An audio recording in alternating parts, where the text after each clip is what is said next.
तो वज़ीर आला पंजाब मरियम नवाज का कहना है कि ओपोजिशन ने बदतमीजी और बदतहजीबी की बुनियाद रखी और इसका निशाना अब वो खुद बन रहे हैं।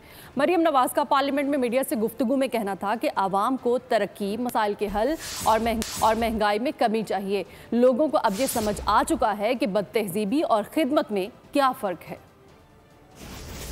मैं तो ऑनेस्टली ये फील करती हूँ कि ये बदतमीजी की, बदतहजीबी की बुनियाद इन्होंने रखी है और इसका निशाना अब ये खुद बन रहे हैं। ये एक डाइंग चीज़ है जो ख़त्म हो रही है और जल्दी ख़त्म हो जाएगी और फिर इसने अपनी जो लाइफ साइकिल है वो पूरी कर ली।